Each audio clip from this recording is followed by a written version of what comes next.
It's the Michael Patrick Leahy Show, broadcasting live from downtown Nashville. Now, here's Michael Patrick Leahy. And good morning to the John Fredericks Media Network. We are indeed broadcasting live from our studios in downtown Nashville. In studio with me, the official guest host of the Michael Patrick Leahy Show, and our newest all-star panelist, E.J. Host. Good morning. A rare thing that I'm here at, right at 9 a.m. Right at 9 a.m. Central Time. Central here. Time. Central Time. Yeah. 10 a.m. Eastern Time. Usually I'm here on Tuesdays at 10, but change of plans for today. Well, it's time for the morning rundown for January 28th, 2025. Brought to you by the Glock Store, glockstore.com, located just a few miles from the airport, right here in Nashville. Here we go. Here's the morning rundown for Tuesday, January 28th, 2025. Number one, Scott Bessent confirmed as Secretary of Treasury in a bipartisan vote, 68-29. Scott, his first interview that he ever did, other than Stephen K. Bannon, was right here on the Michael Patrick Leahy Show. And we will get his first radio interview. I talked to his comms person yesterday, and he's going to get sworn in today. Then we get the interview. So we should have that for you by tomorrow. Number two, Donald Trump gave a speech to the GOP congressional team at the GOP Congressional Institute at his Doral Country Club yesterday, and he signed the Iron Dome America executive order. I love that. Number three, Homeland Security Secretary Kristi Noem participated in ICE arrest in New York City, and she said she's glad to get rid of all those dirt bags. Okay, good. Well done. Well done. Number four, work on the Tennessee special session begins today. Sources expect the Education Freedom Act to narrowly pass in the State House by Friday. It'll sail through the State Senate. Tom Pappert has a first-hand report for us in our second hour on that. Number five, Antioch High School, where the 17-year-old Solomon Henderson killed one student and then killed himself. Last week, the high school students are protesting at the state legislature today for better school safety. It's a worthy cause, but they should be protesting at the offices of Adrienne Battle because she took down the metal security detectors there. Number six, post-millennials Andy Go, NGO, reports that the border agent murder in Vermont last Monday was the work of a trans serial killer duo. Oof. Yikes. Finally, number seven. Selena Gomez, who's worth apparently $1.3 billion, she had what they call a cry fishing video. Yes. Where you cry to get clicks. Yeah, she took it down, though. And it has backfired. So there you go. There's a morning rundown for Tuesday, January 28th, 2025, brought to you by our friends at the Glock Store, glockstore.com. One of the things people love about the Glock Store is their recurring gun giveaway sweepstakes. Just since last October, 8 lucky people have won the factory stock Glock of their choice just for entering the sweepstakes. Now we're in sweepstakes number 9. It's the Abominable Sweepstakes. The entry period started last Wednesday and will end tomorrow, January 29th at midnight. Now, these shorter entry periods mean fewer entries, which means a better chance of you being a winner. You really should enter right now. To find out how, just go to glockstore.com/TAS for complete entry instructions, and no purchase is necessary. There's even a way to auto-enter so you can get multiple chances to win. That's from my friend Lenny McGill, giving back to the Glock community by giving away Glocks. That's a Glock Store thing, and we're sure proud to be sponsored by them. glockstore.com/TAS for your chance to win the factory stock Glock of your choice. And I've got to take you there so you can see the Glock Store. It's a great place. People from all over the country go to the Glock Store because it's such a fantastic facility. Okay, so let's talk about Selena Gomez. You know I love all these Hollywood wahoos that embarrass themselves. Are we going to hear the clip of this performative outrage? This performative cry fishing outrage by the billionaire with Selena mental health Gomez. issues. Well, she has mental health issues. She does, and for a quick minute, I felt bad for her because it seemed as though this was maybe induced by foreign substances. Right? This reminds me of like the teenager who drinks too much for the first time and then is crying about what great friends they have. And I'm so sorry, Mom. That's what it sounded like. All right, here we go. The cry fishing performance of, I believe she's been nominated for a Golden Globe and perhaps an Emmy for this cry fishing. Best, I think there's a new category. They should make a new category. Best cry fishing video. By the way, why do we say cry fishing? Because it's like, catfishing. Right. Was a term where people try to lure people into. Yeah, it's an engagement. Personal adventures, shall we say. Yeah. And, okay, so here we go. The cry fisher, Selena Gomez. I just wanted to say that I'm so sorry. All my people are getting attacked. The children. They don't understand. I'm so sorry. I wish I could do something, but I can't. I don't know what to do. I'll try everything, I promise. Oh, good grief. Oh, good. Hey, that's all I can handle. Hold it. Now, just a second, EJ. She's worth $1.3 billion. Mm-hmm. I don't know what I could do. Yeah, you could help the people with your money and your multiple homes. You could say, okay, you're illegal. You want to go back home to wherever. Here's a check for blank.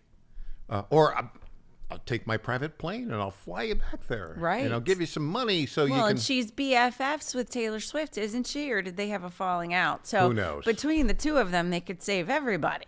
I mean... just ridiculous.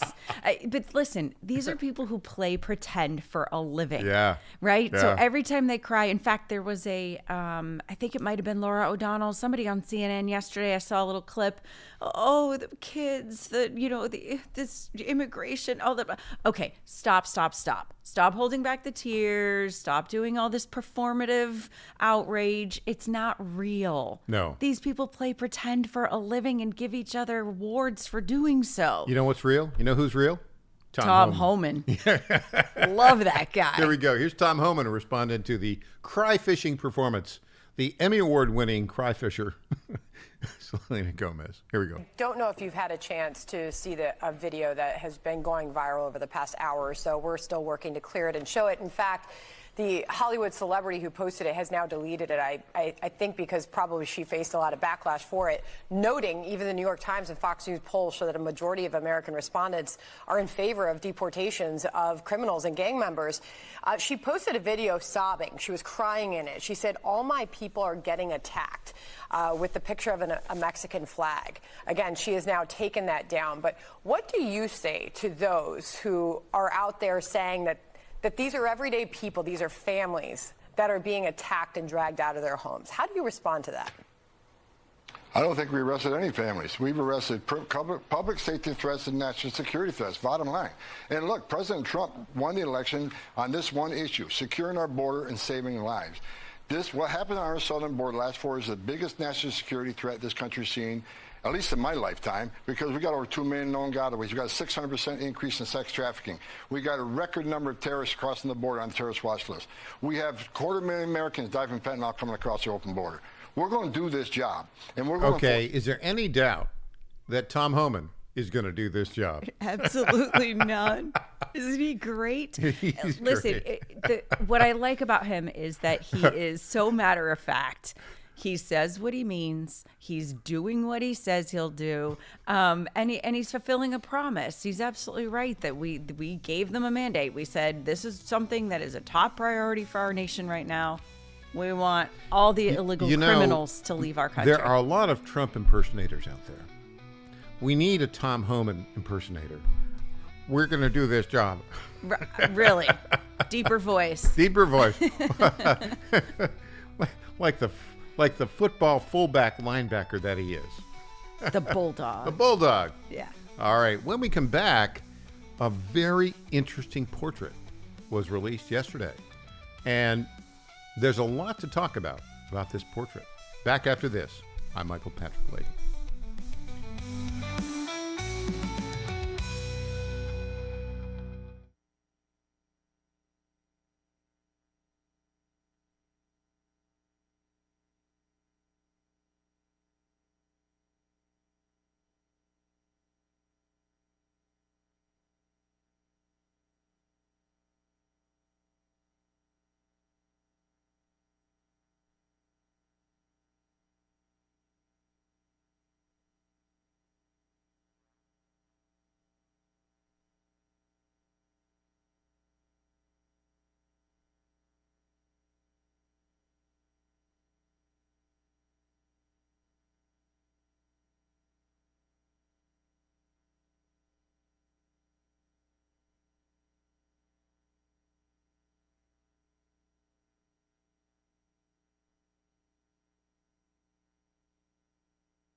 Hey there, this is Lenny McGill, founder and CEO of The Glock Store. As a proud sponsor of this show, you may have heard Michael Patrick Leahy mention us a few times over the past 4 years. But today, it's me on the radio telling you how pleased we are to be associated with Michael Patrick Leahy and his dedication to the highest levels of professional journalism.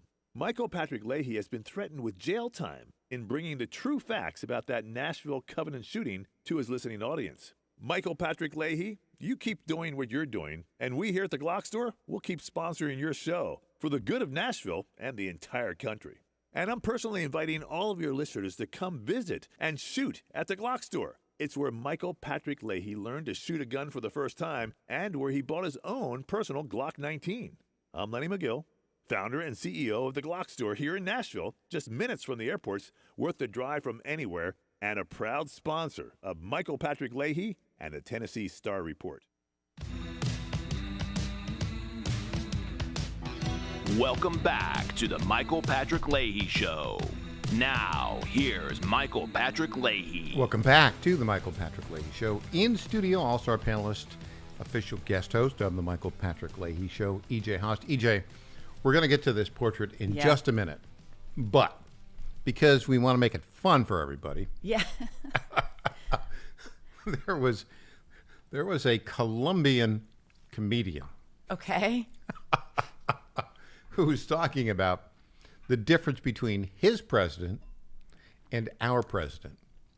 And I'm just going to play this clip because it's just too much fun. And then we'll get to the portrait. Here we go. Clip one, a Colombian comedian talking about the difference between America's president and Colombia's president.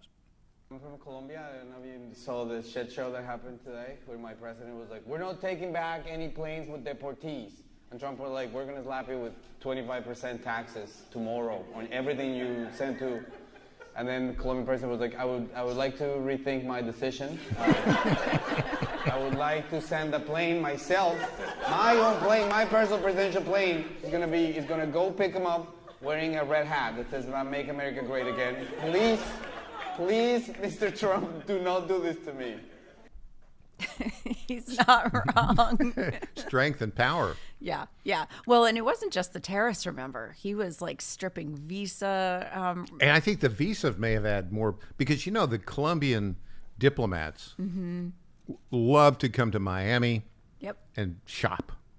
Right, they do, and they like to come to New York and shop. They're diplomats. I'm sure. We're like, hey, come on, man, stop. We got this gravy train going on, and you're doing this stupid thing.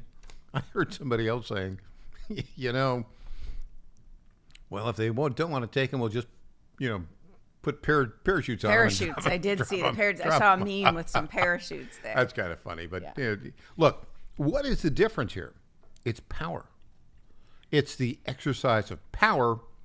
Now, what's interesting, this is what we call a segue. Mm-hmm. Because yesterday afternoon, we had the official portrait of Melania Trump released. You can go to TennesseeStar.com, and you can see that official portrait. Now, first, a couple things to notice about it. It's in black and white. Mm-hmm. And Melania, who is, you know, a former supermodel, still supermodel style. Caliber, absolutely. Was wearing a black and white sort of business suit. Mm-hmm. Kind of stark. And looking like, don't mess with me. That's right. It was, so let's talk about the symbolism of this. Well, let's contrast what the first portraits were, both she and her husband, President Donald Trump, in 2017. When they released their portraits, they were in color. The demeanor was definitely softer, more of a small smile. This one, however, all black and white, all business. But there's not it's a power position. Mm-hmm. Where she has her hands on the table and she's looking directly at the camera with a very stern face. It's like, it's important. The symbolism is important. There's a Washington Monument behind. Yes. But there's one other element I didn't notice till I'm just looking at this right now. You know, if you wear and I don't know what this white shirt is, this white blouse. Mm-hmm. But if you look at it, it's not like a white shirt that a man would wear, I don't think, because this looks like a white shirt that a man would wear, where like not just the first button, but the second button is undone. Yeah. Okay, so what's that about? Well, that's just her showing her feminine side, I think. It's the feminine side being shown, but it's pretty strong. It is strong, and she's saying, I mean business now. That I'm not just going to.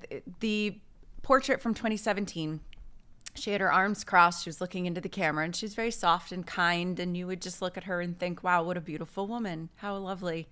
This one, you look at it and you go, "Wow, she means business." The other thing about this, which I think is fascinating, there has been, of course, she went through all the. How can we say this? The indignity of the trial with the porn star who claimed she'd had a sexual encounter with the president and the hush money and all that sort of stuff. That's got to be. Of course, that's got to be tough. And she made no bones about having her personal items strewn about her home and having strangers go through her closet. She didn't like that very much at all. I think that irritated her more than the hush money case. Yeah, but this image, in addition to the fact that she went to LA with him and sat next to him at that table, not the mayor, not the governor sat next to him at that table. She sat next to him at that table. All of this is her saying, I'm going to play a role here. See, this is surprising and yet really, really good in terms of the positioning of everything in the Trump administration. Now, she's got, and she really understands how to play her role, because what's interesting, she does not jump in at all to any of the policy things her husband's saying. He's clearly the star of the show, but there she is, sitting right next to him, looking pretty, supermodel-y. Well, and another hat kind of down over her eyes. I think that is that's going to be a signature thing for her. But you know what that does? It doesn't let the media kind of toy with her image. Right. So she's taking control over what she looks like. So no odd facial expressions, no, rolling of the eyes, no kind of unintended facial expressions that end up in a still shot somewhere, right? She's taking control of that. So her entire image is very calculated, and I respect it. She unfortunately has to do this because of the way she's been attacked. I think so. And the other thing, too, is if you look back, there was this clip of her from like 20 years ago when she was engaged to Donald Trump. Yeah. And they asked her, well, do you think he'd ever be president? Yeah. And she said, and at that time she said, yeah, he might be. Yeah, they also asked, would you put your whole business down? Like, you wouldn't be able to have this kind of fashion icon status anymore. And she said, well, the people who, say bad things about me don't know me. I would do that for him. She said, they don't know me if they say, these bad things about me. And that I wouldn't stand by my man. And it was really fascinating. The other interesting thing about this is, they asked her, what would your model be? And she said, my model would be Jackie Kennedy. Well, guess what? I think that's working. Oh, I think she surpassed icon status of Jackie Kennedy, don't you? I mean, she paid tribute, remember, with the blue dress at the first inauguration. Yeah. That was most likely a tribute to Jackie Kennedy. But this time, boy, she's not playing around. She is her own woman, and she is here to show that she's not going to be taken advantage of. The other thing that's interesting about this is now, 8 years ago, Barron Trump was like 4'10". Yeah. And 11 years old. Right. Today, he's 6'9". He's 19 years old. Commanding. And he is a freshman in college. Yeah. And so I think, he's 18 or 19. I forget which one it is. But the other part about him, that kid, it knows what he's doing. Sure. He's been. it's well amazing raised. to say that about a kid. All of the Trump kids are very well raised, obviously. I mean, just to be able to sit in that church and not a one of them, made a remark or made a scene. Most kids, obviously, I know what I would have done at that time. I mean, if I'd been in that in the church when the lady was giving the lecture to Trump, I would have rolled my eyes. I would have walked out. I would, but they were very disciplined.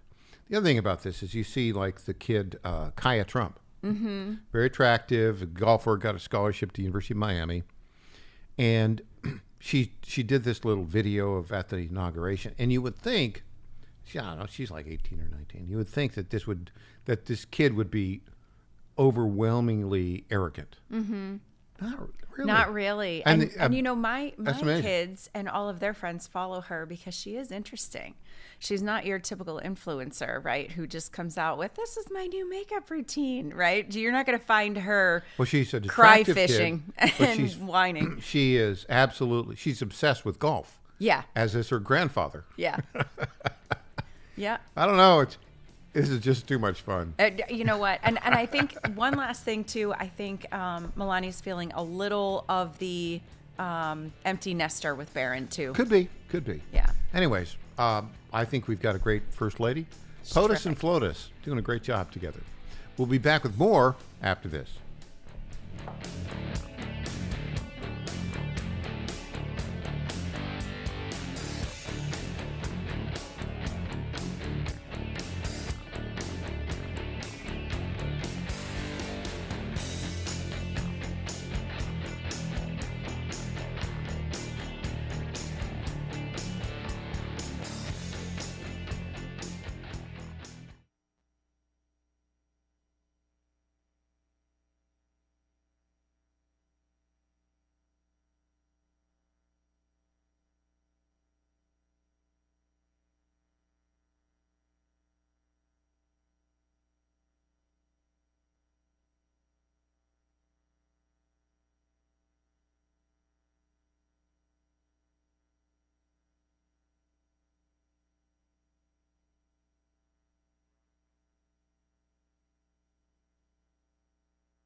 My fellow Americans, I have to tell you about my good friends at D.T. McCall & Sons. They have furniture and appliances and a lot more. They've been family-owned in Middle Tennessee for over 100 years, and they're not going to rip you off. No hidden charges, no delivery charges, no charges for all of the crazy things. These are sick people at the lumber yards. These are very sick people. They charge you for cords and hoses and haul-off. They charge you for all of these things. They call them hidden charges. It's the type of surprise that you don't want to see. It's like an October surprise, but it's worse.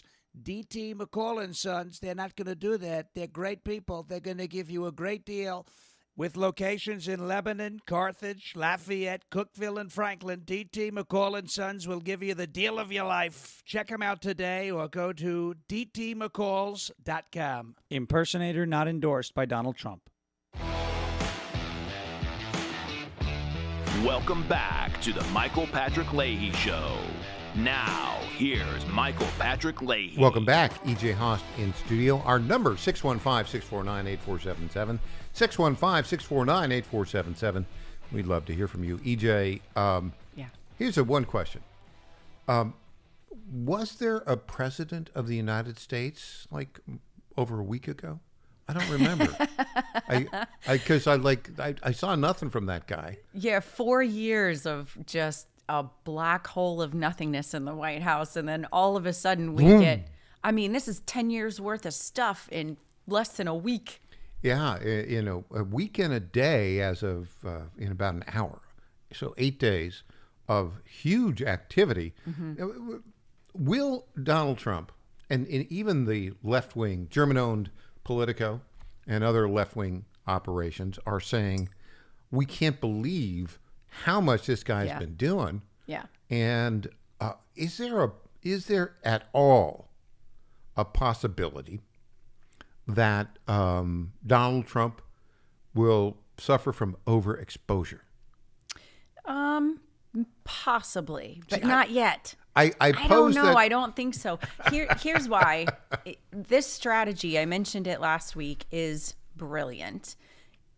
It not only flooding the market with so much, and by market I mean news cycle, I mean social media, I mean everything. By flooding the entire zone with all of this news every single day, it has the radical left on their heels. Mm-hmm. They don't know what to be outraged about. Mm-hmm. And so every time they come out, well, we're going to be really mad about the J6 stuff, but then we've also got 3 confirmation hearings happening, but then we also have this thing at the border. Oh, and he's in LA. They don't know how to react to it all. And that is absolutely by design.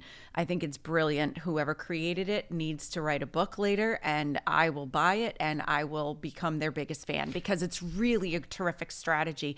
The other thing is, and this is kind of funny, my husband said, well, he's doing all this stuff. He says, how much of it will actually get done, right? Because we know about the lawsuits that are coming, and we know about, just the pushback from even some Republicans and things like this.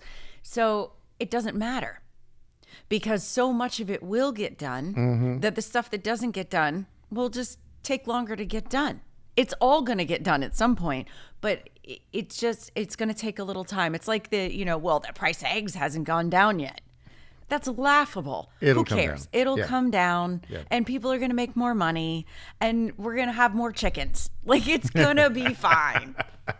I asked that question rhetorically because any normal person would experience overexposure, but not with Donald Trump, because the media for 40 years has been obsessed with everything Donald Trump. That's true. And he's a fun guy. Right. He's fun. And it's people that get overexposed for one reason. They sing the same tune over and over again. He's got a new symphony every hour. Right. That's a great point. Like the one hit wonder, where they made the one really cool song and it flooded the airwaves for weeks and weeks and weeks. And then it becomes, the ballad everybody sings later. but they never did anything else. Right. And you'll never remember the artist that actually created the song. You just remember the tune. So, but I don't think he risks that. The only thing I think is, he might run out of steam. I don't think so. He's so tired. So energetic. I don't see him tired ever. Trump is 78 years old. Yeah. He's working 20 hours a day, and he's working all the time. He gets like 4 hours. Even on the golf course. Yeah, on the golf course. Right? That classic. On the third hole, Columbia said, we're not taking anybody, and he puts the tariffs on them. By the eighth hole, they've caved. But it goes to show you he's a multitasker. He can handle it, right? And he's got really good people around him. This time Obama around, would go golfing, or he'd go to Martha's Vineyard, and we'd never see him, right? He'd be gone for 2 weeks, and we'd be like, oh, do we have a president right now? I don't know. This guy, he's a week into his presidency, and he goes for a round of golf, and he's still getting work done. Now, our friend Roger Simon is Israel right now, and he wrote on his Substack that Donald Trump is the most popular person in Israel. Is he? Because there's like pro-Trump signs everywhere because he got the hostages back. Asterisk on that one. Now, back to Donald Trump trolling.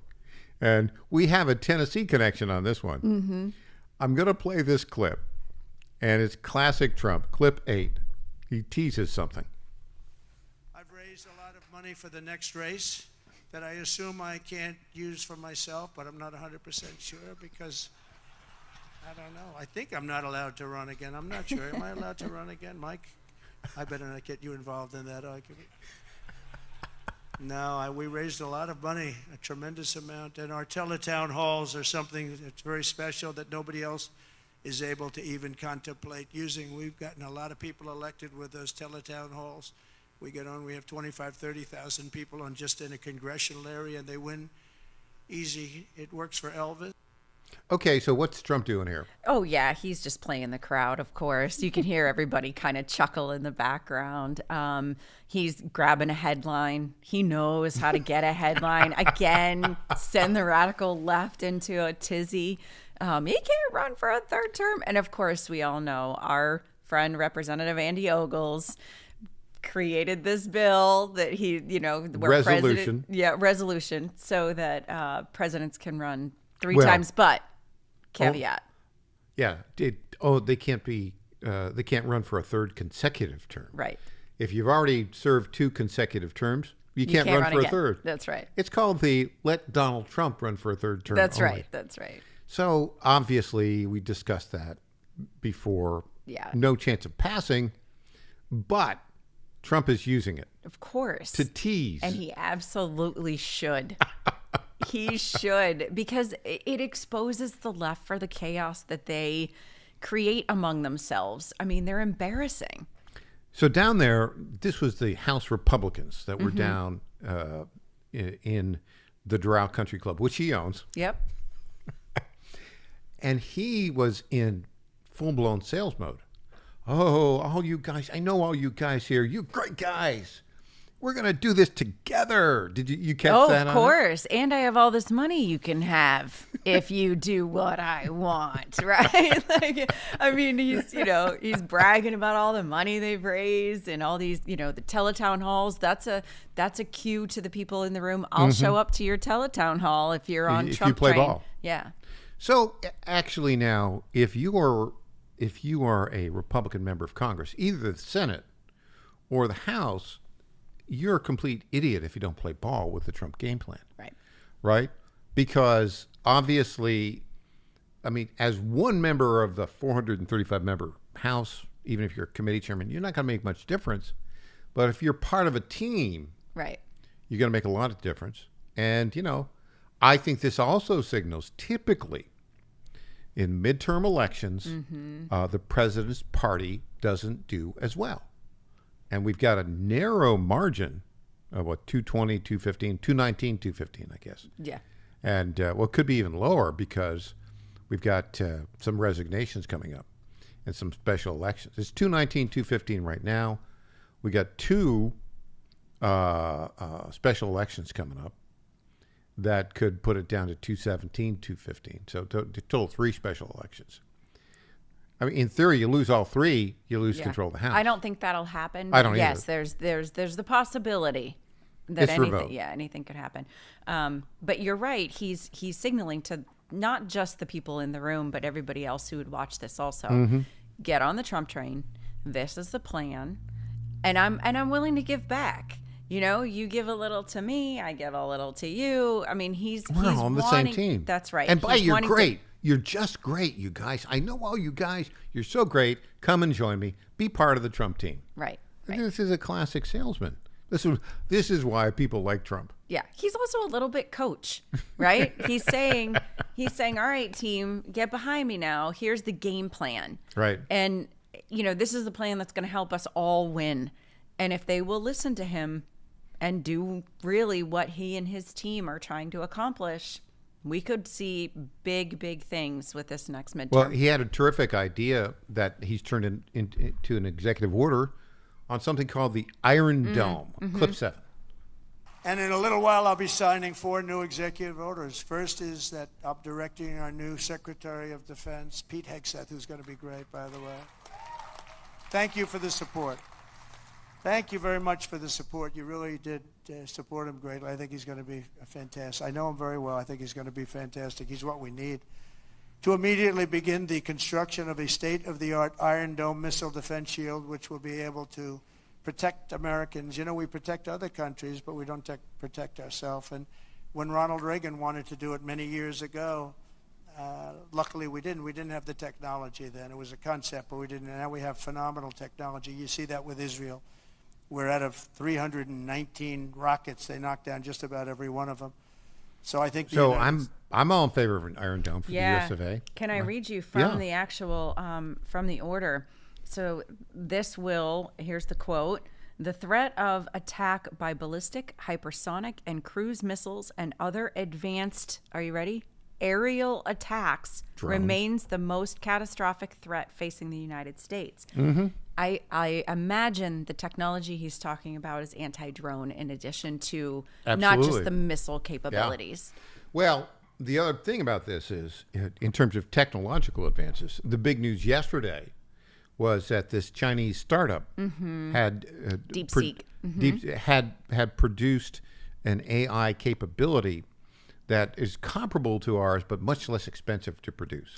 Less expensive and uses less energy, supposedly uses less chips, available offline. There's definitely some interesting, so NASDAQ tanked yesterday. I mean, it was all the news, all the rage yesterday, if you were paying attention to anything technological. That doesn't mean, however, that U.S. investment in AI isn't important. So I personally don't want to give DeepSeek my keystrokes, my eye movements from my camera, my IP address, all of those other things. And so while that's going to be cheaper and it's going to be kind of the shiny toy for a little while, I think American made is still very much important. Well, and the other element that Mark Andreessen said is it's a great move forward, but what they're doing is simply copying what was created here. Exactly right. And the originality is in America.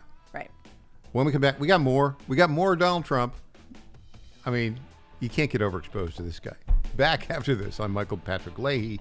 She's EJ Haast. Our site, TennesseeStar.com, TennesseeStar.com.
Hey, I'm Governor Bill Lee, and I want to talk to you about an important education bill in Tennessee. Everyone knows that education has the power to change the trajectory of a child's life forever. And anyone who's raised a child knows that each one's different in their educational needs, and their learning styles, and their talents. The fact is, parents know their own children best. They know what's best for their education and their future. That's why I'm here to talk to you about Tennessee's Education Freedom Act. It empowers parents across our state to use their tax dollars to choose the school that allows their child to thrive, regardless of zip code or income, all while making significant investments in Tennessee's public education. If you want to learn how you can help make the Education Freedom Act a reality in Tennessee, go to educationfreedomact.com and write or call your state representatives. It's educationfreedomact.com. This ad is paid for by Job Creators Network. Welcome back to the Michael Patrick Leahy Show. Now, here's Michael Patrick Leahy. Welcome back to the Michael Patrick Leahy Show. In studio, E.J. Host. E.J., it's Trump time all the time. And, he was down there at the Doral Country Club talking to all the members of the House. He had this little clip on tariffs. I want to play that. And then you have a particular angle on tariffs. We'll get to that in a second. Here's Donald Trump, clip 6. America is going to be very rich again, and it's going to happen very quickly. It's time for the United States to return to the system that made us richer and more powerful than ever before. Do you know, the United States in 1870 to 1913, all tariffs, and that was the richest period in the history of the United States, relatively speaking. In other words, relatively. And they set up the Great Tariff Commission of 1887, and this commission had one function: what to do with all the money that we took in. It was so enormous that they had no idea. It was a blue ribbon committee. It was set up 1887, and what to do with all of the money that we had. And again, Teddy Roosevelt was a beneficiary, because when McKinley was killed, he took over this vast sum of money, and he did all of those national parks and all of the other things. And I'm not knocking him, but he was given a vast amount of money. So we're talking about, all of a sudden, President William McKinley, the champion of tariffs, has been elevated. Mount Denali. Now, Mount McKinley. Back to being Mount McKinley. So Trump has a plan here. Now, Alexandria Ocasio-Cortez was very upset because she said, look, Donald, this was during the Sunday kerfuffle over the Columbia refusal temporarily to take deported criminals from Colombia to let them land there. Trump said, we'll put a 25% tariff on, and we'll escalate it to 50% over a week if you don't allow us to land those deported illegal aliens. And Alexandria Ocasio-Cortez was very upset because she said, the price of coffee is going to go up because of that. Yep. And the left went bananas and jumped on that train and said, coffee, coffee, coffee. This is how we win. It's coffee. So how significant is the cost of coffee, a price of a cup of coffee? And the reason I ask this is because think back now to every time you've ever been told there's a school levy that needs your tax increase, there's a city council that needs your tax increase, there's a state something or other. Here in Nashville, we had a transit tax, on the ballot last time, Don't get me started. All of the people in favor of those, seemingly insignificant tax increases, what do they always say? It's like the price of a cup of coffee. Don't you want better schools? So explain to me then, is it significant or isn't it? Number one, because that drives me absolutely batty. You can't play both sides of that coin. Either coffee is expensive the way it is, and you don't get to raise my taxes, quote unquote, the price of a cup of coffee, or it's not a significant amount and we can take a couple extra cents. And by the way, coffee is made right here in the United States, too. Did you know that? Well, coffee is grown. Some of the best ever in Kona. The coffee actually is made, if you look at the international coffee market, Colombia coffee is good. Yep. But there's Ethiopian coffee, there's Brazilian Kenyan coffee, Brazilian coffee, Hawaiian coffee, Guatemalan coffee, a lot of other countries. That's right.